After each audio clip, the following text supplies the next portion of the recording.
The Umbrella Corporation. Our business is life itself. This podcast episode is brought to you by nothing. Try it for free.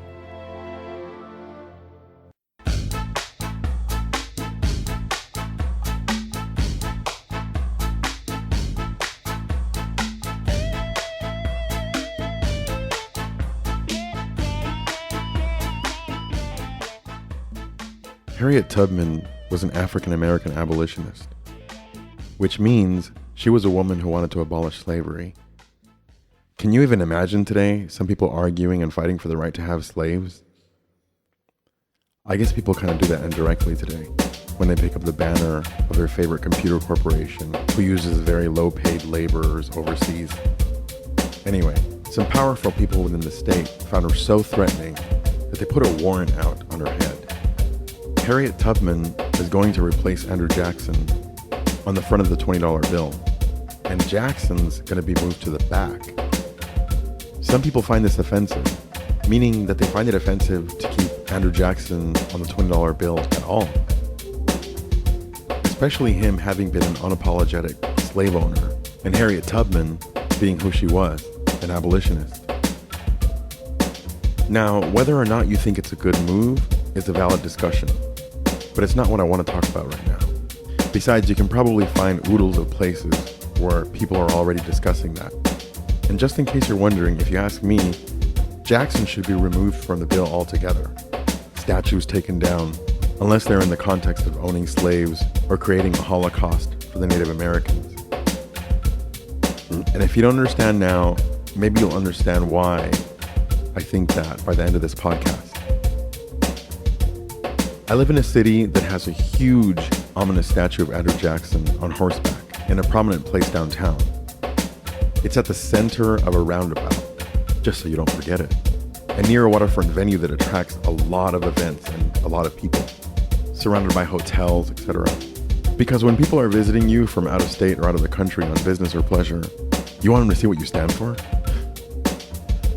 Now, anyone who's close to me, and I feel most sorry for my wife, I'm sure has heard me go on and on about how the statue is highly offensive. I think to myself, how would people like it if it was a statue of Hitler instead? To where people often tend to go, whoa, whoa, whoa. I wouldn't go that far. But it's not too much of a stretch from my perspective. Now, talking to my wife, she's from Georgia. She doesn't get it about Andrew Jackson. Or she's getting it, but she didn't get it when we first started talking about this. I thought to myself, how could I illustrate this to her, what it's like to be Native American, which I partly am, or black, which my grandmother was, and drive downtown and see this ominous statue of Andrew Jackson. But as an aside, I'll have you know that I don't buy into the whole bloodline thing. I don't think you have to be of a certain race to understand some things. And of course there's other things that only someone in a certain position in society can fully explain. But overall, I think it's more nurture versus nature. I see our racial issues in this country as more of issues of how you quote-unquote look. It's oversimplified, but it's far more about how someone looks. Anyway, humans have more capability of shaping themselves and being shaped than any other known species on Earth. So I find it a little insulting to the intelligence to think that someone has royal blood or another has the blood of a peasant running through them. Because really, it's a caste system, and those who happen to be there first when Texas was taken from Mexico aren't necessarily any smarter than anyone else. But that's a different rabbit hole. I think I digressed into that because I recently watched the film Giant.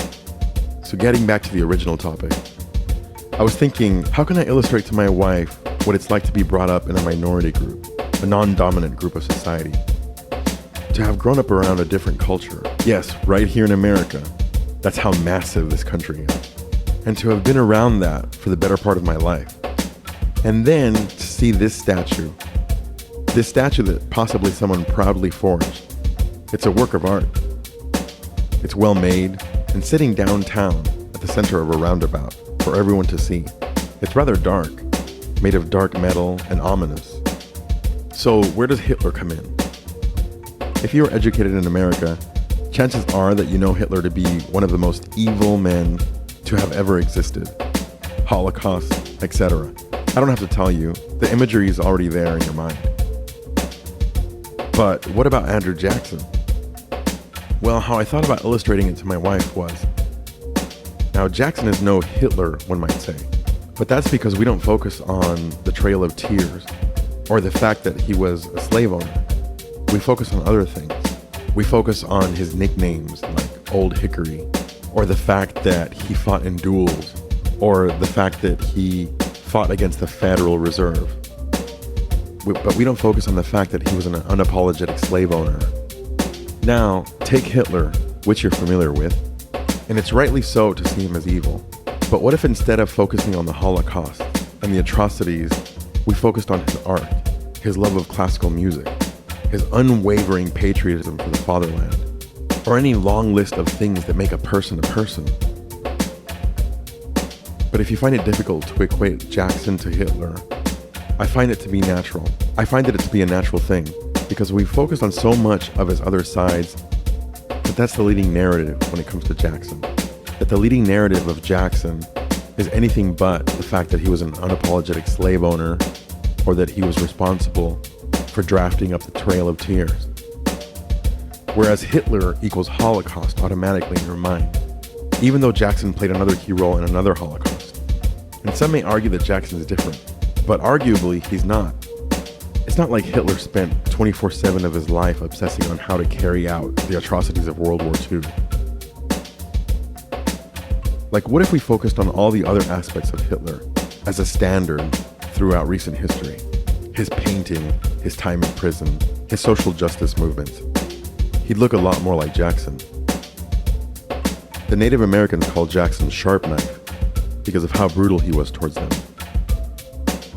I live in the South and can tell you that most people don't know about the Trail of Tears. Again, I don't fully blame them for not knowing. The culture they grew up in didn't teach them about these things. They focused on other things when they were being taught history. Now here's a quote from the Indian Country Today Media Network, dated 4/30/2016. Andrew Jackson was a wealthy slave owner and infamous Indian killer, gaining the nickname, quote, Sharp Knife, unquote, from the Cherokee, writes Amargi on the website Unsettling America, Decolonization in Theory and Practice. He was also the founder of the Democratic Party, demonstrating that genocide against indigenous people is a nonpartisan issue. His first effort at Indian fighting was waging a war against the Creeks. President Jefferson had appointed him to appropriate Creek and Cherokee lands. In his brutal military campaign against Indians, Andrew Jackson recommended that troops systematically kill Indian women and children.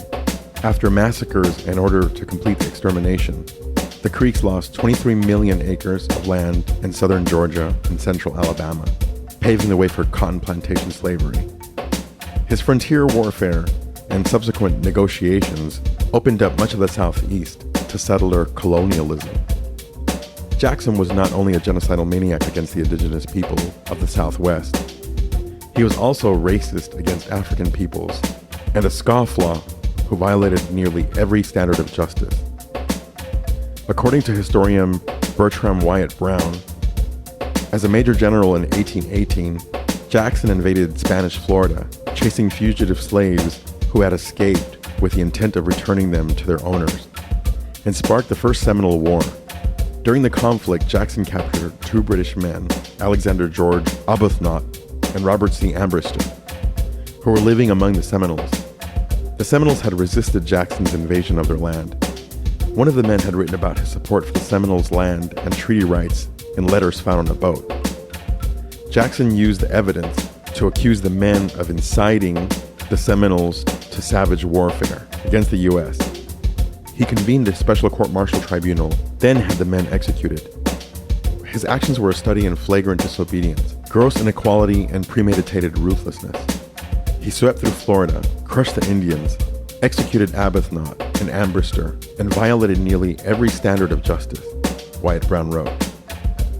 In 1830, a year after he became president, Jackson signed a law that he had proposed, the Indian Removal Act, which legalized ethnic cleansing. Within 7 years, 46,000 indigenous people were removed from their homelands east of the Mississippi.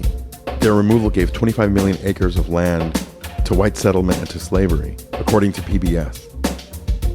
The area was home to Cherokee, Creek, Choctaw, Chickasaw, and Seminole nations. In the Trail of Tears alone, 4,000 Cherokee people died of cold, hunger, and disease on their way to the Western lands.